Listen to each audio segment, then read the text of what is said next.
Hey, welcome and welcome back. Fina here from Fina Reads. Today with my July TBR, and the T stands for tomes this month. It's tomes to be read. And you'll see in a minute why. There's a lot going on, a lot that I would like to get done in the month of July, especially in the first half because I still have a couple of days off. So I'm hoping that I get at least 2 of those tomes done in that week. It's ridiculous. I mean, I know how many pages I can read in a month, and this is just ridiculous. We'll see what I end up with. And by the way, I'm sorry. It's so freaking hot at the moment. I know, first world problems. But all the days have been so hot and the air condition could barely keep up. It's just warm at the moment, and it's so warm, and it doesn't cool down really anymore at night, so you can't even have the windows open. Well, plus it's summer now, so people have their little campfires on in their backyard, so if you then open the windows, it always smells like barbecue in your house. So, you know. Anyway, this is my reading situation right now. So let's start with the read-along books that I definitely want to read, and that is 1, Firebrand, book 6 in the Green Rider series, and potentially also the novella that comes after book 6, which is The Dream Gatherer, but definitely this one. I'm not sure if I'm reading The Dream Gatherer again. That was one of the ones where I'm like, I don't care too much about that short story collection. This one I'm really excited about, and that is our July book. So I have to read it. And I'm really looking forward to it. This is yet another tome. We are now getting close to the 800 pages. So this is actually, 800 pages, pretty much exactly. So yeah, tome number 1 for this month. And the next one is part of Jake's and my continued buddy read along, I don't know what to call it, of the Richard Bachman novels. That's the last one that we are reading together, which is Blaze. And that is the one that was found on the attic after he was dead, and then published. And this is, Jake said, one that is more like the typical Richard Bachman books again, not like The Regulators that we read last month, where it was kind of like just all weird, and was good, don't get me wrong, but it was just all weird. And this is more, again, like a typical Bachman novel where we are following someone, are in that person's head and whatnot. So I'm excited to get to that one. And then hopefully Jake and I get the live show scheduled to talk about Thinner, Regulators, and Blaze. And then I have a couple of other just general read-alongs that I'm doing. So one of them is An Alchemy of Masques and Mirrors by Curtis Craddock. That is a book that Sarah from Fina Reads gifted me for December, and I gifted her that book the same time too. And we basically said, hey, let's buddy read this together. Then I saw Leslie mention it on her Discord, and she just read it and she's like, why is no one talking about this? This is amazing. And I remembered, hey, Sarah and I wanted to read it. So we made a quick decision about 4 or 5 days ago to just start reading it together. And then I kind of flunked out with my arc that I was reading. But this is pretty much the next book that I'm going to pick up. It's a trilogy called The Risen Kingdoms, and it's 3 books. They are already all out, so as far as I know, it's a finished trilogy. And it has some like swashbuckling stuff in it. There's definitely, I started reading the first chapter already, so there's a lot of like French names and whatnot, which is going to be irritating for me because I'm not really good with French names. It's basically a land that is floating in the sky. So it's island floating in the skies, and you have airships. And that's pretty much all I know, but it sounded so cool and unique that, as I said, I wanted to read it for a while now, and I'm excited that Sarah and I are picking this up. So if you want to join, let us know. We are basically starting with this now. So if we really like it, there is a chance that we are binging this trilogy. I don't know, we haven't really talked about this, but since I like binging series every now and then, it is a serious thing. So if that ends up being the case, then that's probably my July right here. And then there are 2 other buddy reads. One is over on Chaz's channel, which is Bookish Chaz. I think it's the first read along on his channel. I'm not 100% sure, but he's reading The Ocean at the End of the Lane. I'm not 100% sure yet if I will be able to fit it in. It would be like a squeezing in kind of last minute type of thing. It is a really quick story. It's really not a big read. It looks chunkier than it is because this is the illustrated edition that Leslie gifted me. So I'm excited to read it again. It would be a reread for me. I read it last year and I really, really loved it. So this is a maybe. I'm not 100% sure. I would love to join him on his read along, but it is a reread, and given all the stuff that I have going on, I'm not 100% sure if I will get to it. But I will definitely join the conversations because I still remember quite a bit from reading it last year. And the other read along is, or it's more buddy read, I think. And we haven't mentioned it. I just have it on my list, so I'm actually not sure if this is still happening. But that would be The Great Pretender by Susanna Cahalan. The Great Pretender, Ursi and I Ursi from Circe's Book Tonight talked about that a while ago. And for whatever reason, I have it on my July TBR.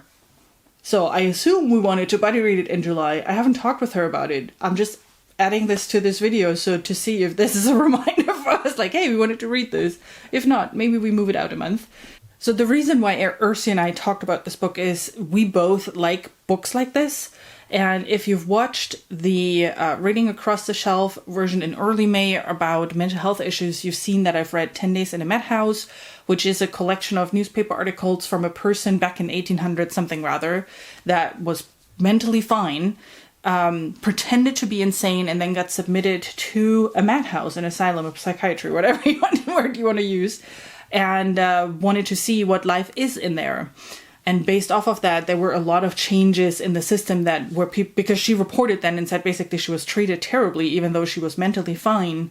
And doctors never really talked to her and all those kind of things was really interesting. I mean, scary, but I find those type of books interesting. But then in 1970, a Stanford psychologist, David Rosenhan, and I have to read it on the back of the book because names, I keep forgetting them, did a study on, okay, if... a similar study where someone without mental health issues got submitted to a psychiatry. And Susanna Callahan, the author of The Great Pretender, and she also wrote the book Brain on Fire, she follows up on this experiment now. When was this published? Early 2000s, somewhen, and basically does the same experiment.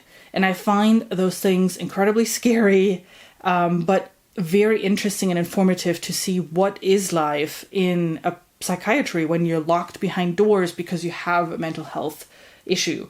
And for several reasons, I'm interested in that. If you, again, watch the Reading Across the Shelf about mental health issues, we talked a little bit about that. Long story short, again, I have no idea if Ursi is still, if we are still reading this. I have it written down. We'll see soon.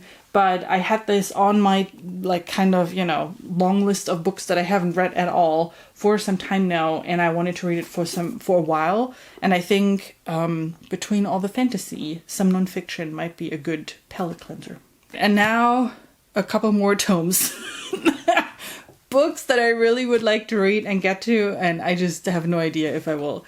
One of them is Jenny Wirtz's The Wars of Light and Shadow series, volume 1 in particular, which is The Curse of the Mistwrath. You probably have seen that Philip, Jimmy, and Joanna, I think, are reading this book. And they were trying to do it like a bigger read-along for 2 months now. And I think July is now the month where this is happening. I checked out Jimmy's TBR video. He mentioned it again too. So, July might be the time for this. Plus, Bryce from Shelf Centered has been hyping this book up in forever, and since then I wanted to read it anyway. And let's see if I can get through those 800 pages. The one thing that I find interesting is that this copy has kind of a weird font, so I might actually add the ebook to this because this is kind of weird to read. I'm opening it up early so you can see what I mean. It has kind of like a weird bold font. I don't know. We'll see. Oh no, it was not Jimmy's video. It was Ellen has said that. Ellen in his July TBR mentioned it, that he also wants to read it as part of Jimmy's video. Anyway, you know what I'm saying. So, this is what? Another 800 and some pages? Yeah, I'm going to be fine. All right, on to the next tome, which is Wall of Storms by Ken Liu. Thankfully, I already read 200 pages of that back in May, I think. So I have about, 600 pages left, 650 pages left in this book. This is also one of those where I'm just not sure if I'm going to continue with that, because this has been sitting on my shelf in the 200-page status for 1.5 months now. To be honest, I'm a bit bored. The first 200 pages were kind of, you know, a lot of description, a lot of just rattling down events. And don't get me wrong, I love Grace of Kings. I love the whole concept of it, but I was hoping to get something different now. And this is, the first 200 pages at least, is more of the same.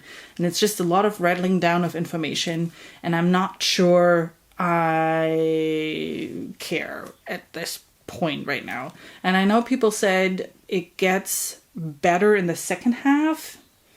So I just have to read about 300 more pages and then I'll see. I don't know. That's always the problem that I have with big books like that, especially when they're big like that. Don't make me read through 400, 500 pages of just, then don't put them in there. If they're just, just don't put them in there, or tell a different type of story. That's just, in general, my problem with big books like this, which is also, as an example, one of the reasons why I probably will never read Wheel of Time.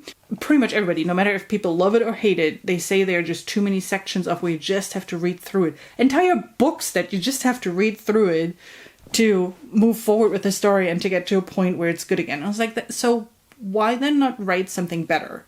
Like, why would I do this to myself with all of these amazing books that are out there? Anyway, a quick rant on big books. So I'll see. I have it on my list. I kind of, because I get book 3 in August, in that small UK format. I ordered that and that releases in August. So I kind of need to know if I should cancel that order or not. So yeah.